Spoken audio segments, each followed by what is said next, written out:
Going to dental school means applying to dental school, and that can be stressful, especially if you're doing it for the first time, but it's doable. Stay tuned as we talk to a pre-dental student that is going to share a little bit about her journey to becoming a dentist. Stay tuned.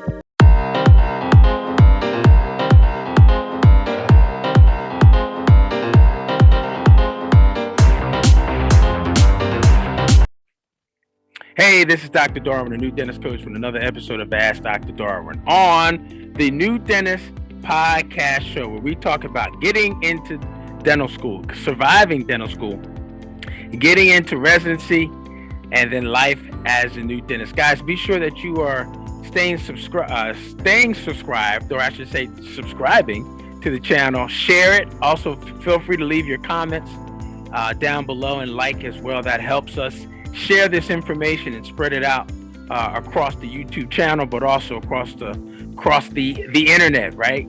With those likes and those comments. Also, this episode of Ask Dr. Darwin is being brought to you by Dr. Darwin On Demand. Yes, Dr. Darwin On Demand, the ultimate exclusive membership community that supports new dentists in many different ways. We have a weekly Q&A. We have a monthly mastermind as well, but also it's camaraderie with other dental students, pre-dental students, and also dentists that are looking to get into residency. So for more information, go to these details down below right here and check those out as well.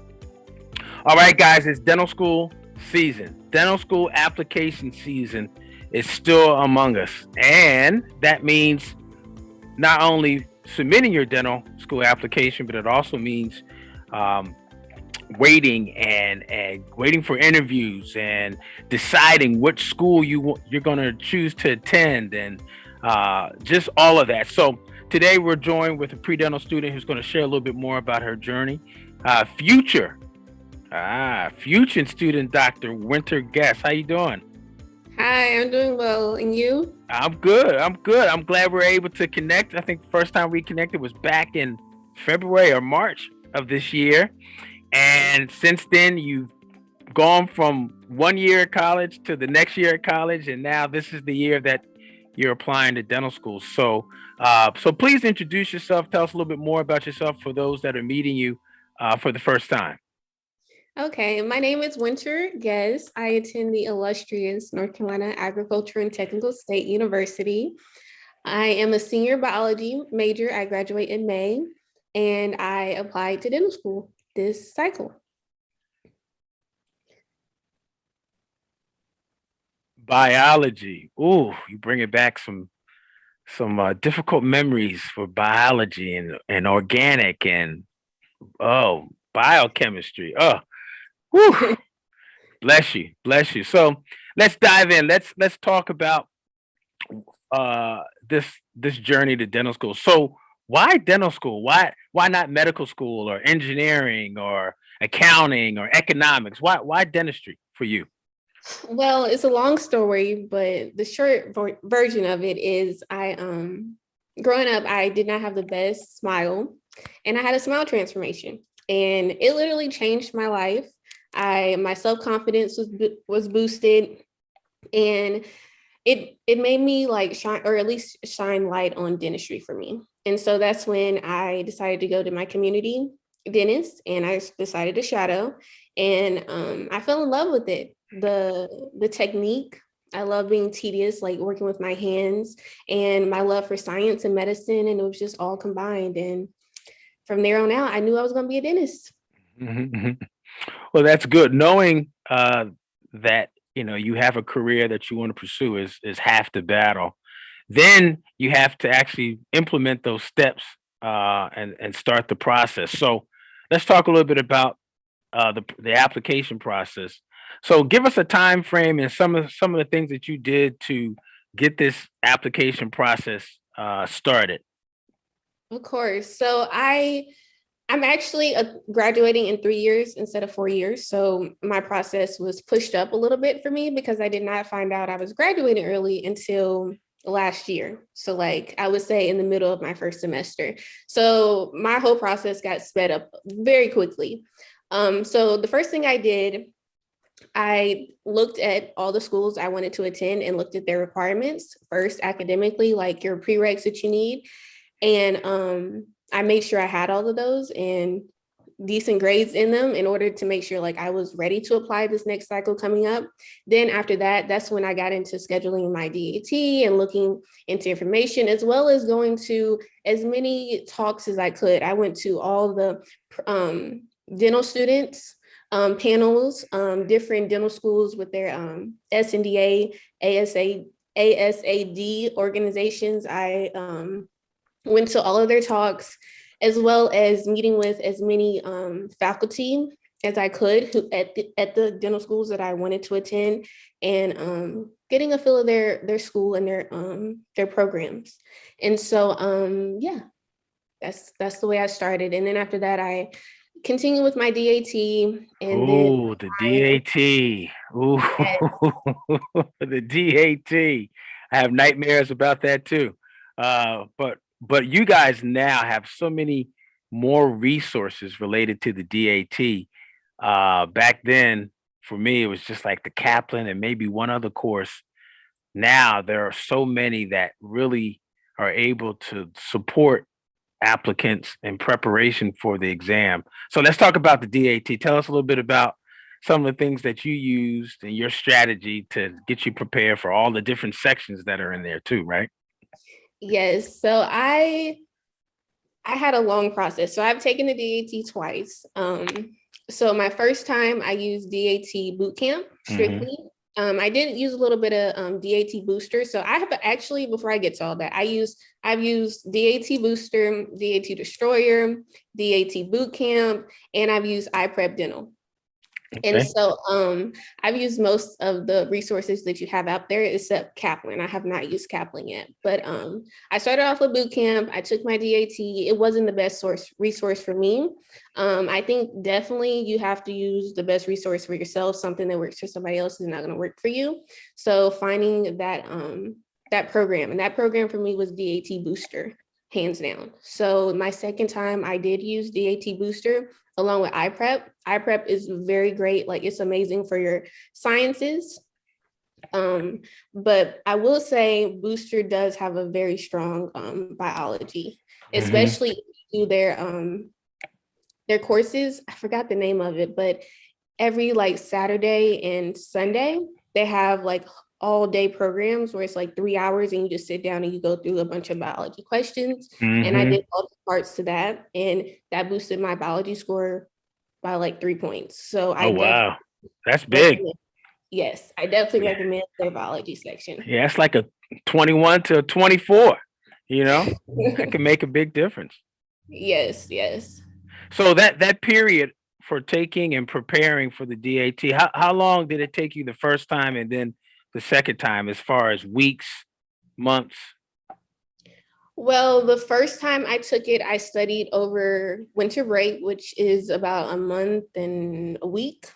And I will say, make sure you're studying healthy, like healthy habits, because when I studied over winter break, I did not have healthy habits. I was more, you have to study all the time. You don't have any breaks. Like, this is my whole entire life, and there's nothing else. And I think that's why I didn't do as well as I wanted to, because by the time my test came, I was burnt out. My mental health was not good. Like, you have to make sure you take care of yourself as you prepare for this big test.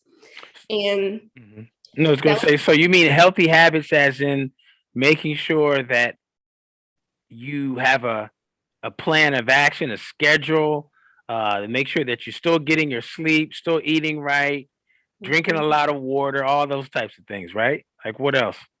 Yes, drinking a bunch of water, making sure you're eating. I think that was my main issue. My mom would be knocking on my door with groceries like, Wynter, have you eaten? Like, you're just stuck in this apartment all day. So make sure that you take time for yourself as well. Take some mental health time, because all of the information is not going to be able to stick if you're not taking care of yourself. So I definitely think that was my error the first time around. The second time around, I studied over the summer, and I studied like a month and a half into school. I do not recommend juggling classes and studying, but if it's best for you, hey, it's okay. But for me, it did not work as well. But I still ended up doing well on my DAT my second time. I could have done better if I had have just planned out some time just to focus on it instead of like getting nervous and keep pushing my test date back. That probably was not the best, but it all Yeah. ended up to be Yeah. okay.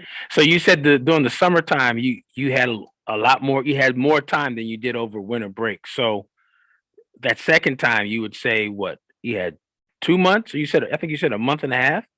Yes, so I had two. Honestly, going into the school year before I took my exam, I had like 3 months, but I was taking summer classes as well. So, um, juggling a bunch of different things at the same Yeah, time. that can be Yeah. a lot. I know when I took my DAT, I was working at the time. I had graduated school and I was going back to dental school, but I had all these prerequisites. So I was working, taking prerequisites, and studying for the DAT. I don't know what I was thinking. I must have lost my mind. I don't know what I was thinking. So you're right. It can be a challenge, and you don't need to put that additional stress on you if you don't need to. Right? That's key. That's Yes. key.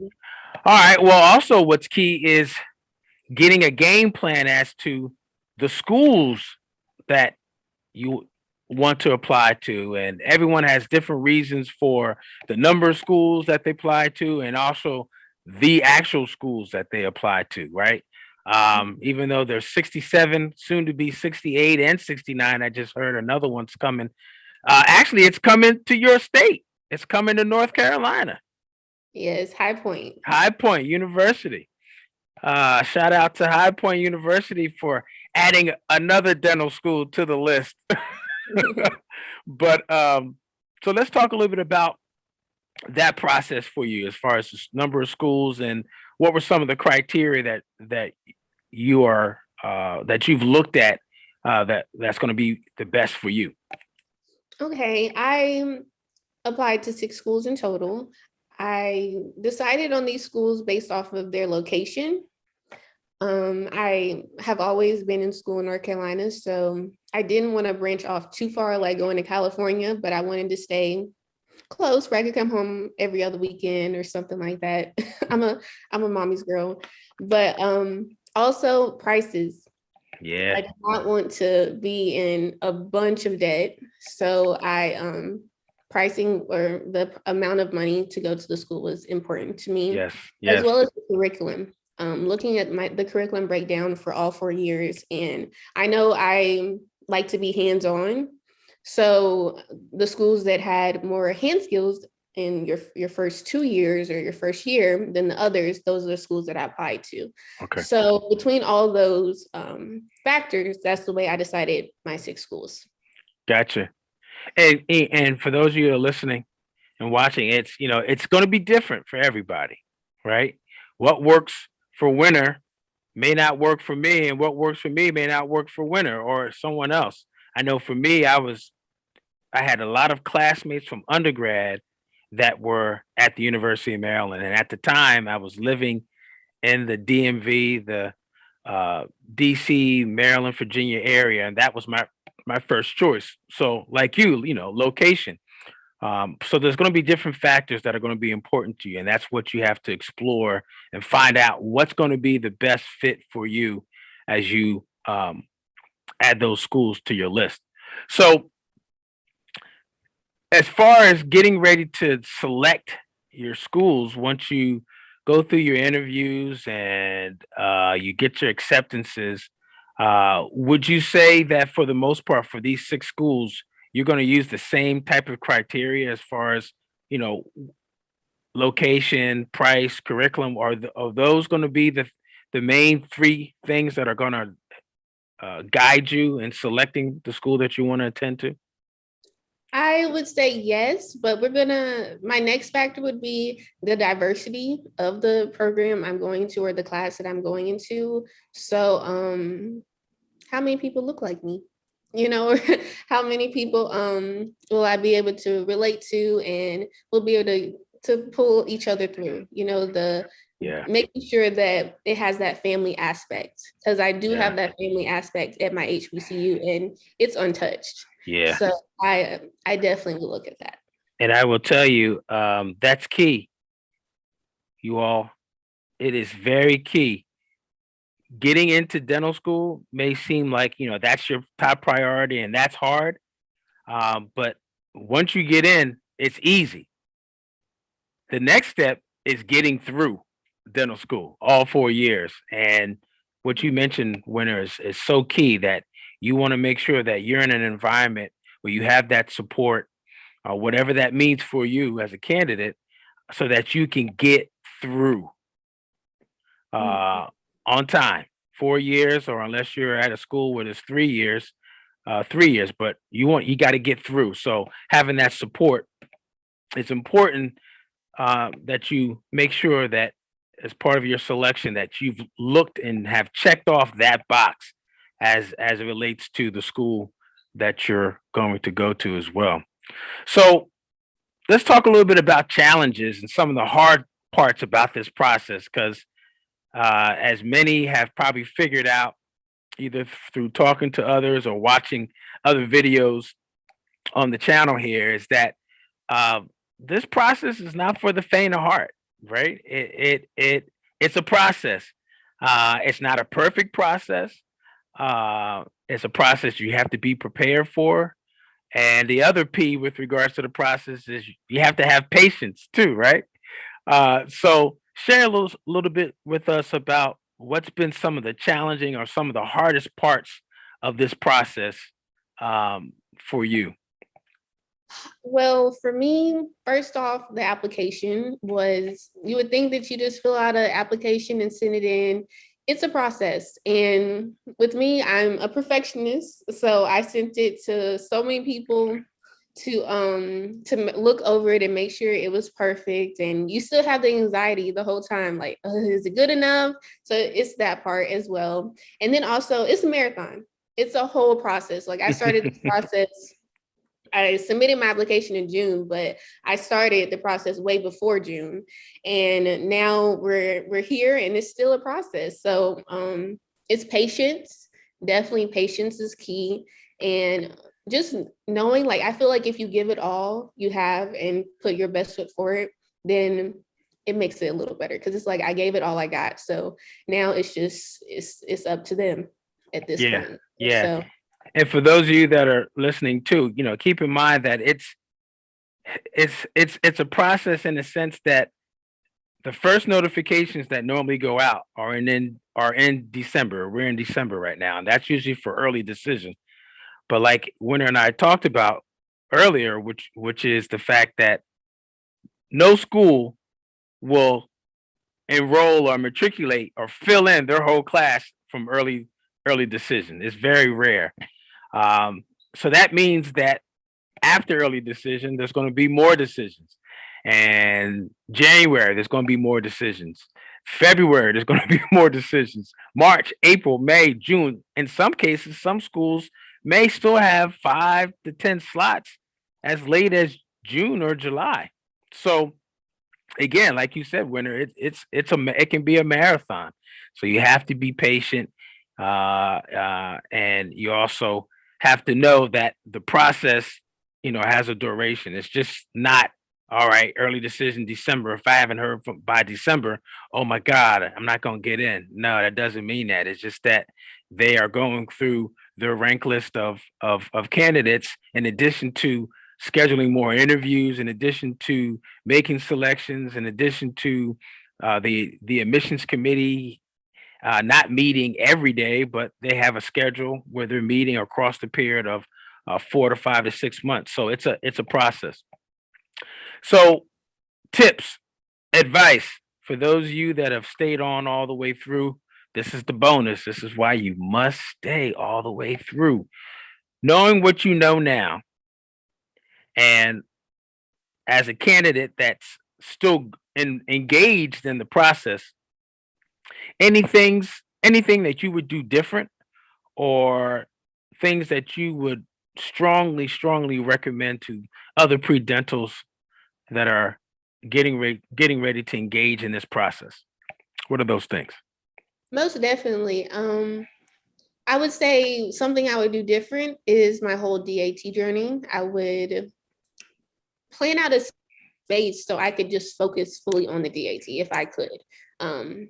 Definitely to make sure that you're giving it all, and also you're able to give yourself some time, because if you have a bunch of things going on, you're not able to give yourself that time that you need in order to recoup each day. Like, you're looking at your computer for 6 hours, 7 hours a day, and then you're having to go do something else, or take that time for yourself and focus on you, so I would definitely say if I could do it all over again, I would have that time to just lock in.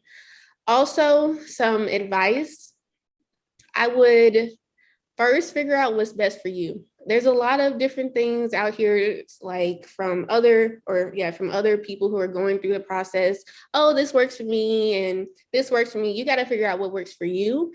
I kind of got into that. Oh, well, this DAT program works for them. Hopefully it'll work for me. And then I go and spend money and then it's not working for me. So you got to figure out which works for you.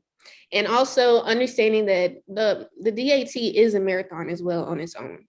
So each day is not going to be the best day. And understanding that whenever you do go in and take your exam, make sure that you're ready and not everybody else like, oh, you studied so long, you should be ready. Like, make sure you're ready, because you're the only one that would know if you're ready to walk in there or not. So I would definitely say trusting yourself and put in the work that you have to put in to get to destination. And when you say be prepared and when you're ready, what's a good gauge? Because I know a lot of people have said, well, I study, and then I take a couple of exams, right? I take some exams and timed exams, kind of like simulated environment, and that will, at least give me a guesstimation as to where I'm scoring in certain sections. Is that what you mean as far as giving yourself some time to do that? Well, definitely looking at your scores, when you get them back from your individual and your full length exams. But I would also just look at what you got wrong and what you got right. Not necessarily focus. I think that's what worked for me. Because the first time I was like, okay, I got this score this time, not even looking at the scores, looking at what you got wrong, and then making sure if you see that, you're not going to get it wrong again. You understand that whole concept. And that's what I mean by being prepared, because at some point you'll be able to say, oh, I know why I got that wrong. I was overthinking. I need to slow down with my answer choices, or not necessarily getting 20s or 25s, whatever you're getting consistently, because you can honestly get a 20 or 23 or whatever on a practice test and go in the test and get like a 17, so I would not base the scores that I'm getting on these practice so much. I mean, roughly, but I would not put too much into it. Yeah, that's good advice, because I think that can be a stress point or a pain point for a lot of people. They get a 20 and then they do another section, another timed exam, and it's a lesser of a score, and they're like, oh my God, I studied more and I got an 18. At first I got a 20 on this practice exam. Oh my God. So but more importantly is looking specifically at those questions that you got right, and especially those that you got wrong, and looking at those selections to figure out, okay, I put down B, but the answer is C. I kind of remember toggling between B and C. Let me look at this answer for C to figure out and go back to my notes, or go back to that topic or that area in that topic to figure out maybe what I was somewhat unclear about. Because that makes a difference. That makes a difference. Well, I'm hoping, and we're hoping, that you sharing your journey today will make a difference in helping others that are either getting ready to embark on this journey, or are getting ready or have considered becoming a dentist and need to figure out how to do it. So Thanks so much for your time. Appreciate it. And guys, check out these next videos right here. Hopefully these will be helpful for you as well. And that is our time. Okay, love, peace, and smiles. We'll see you on the next video.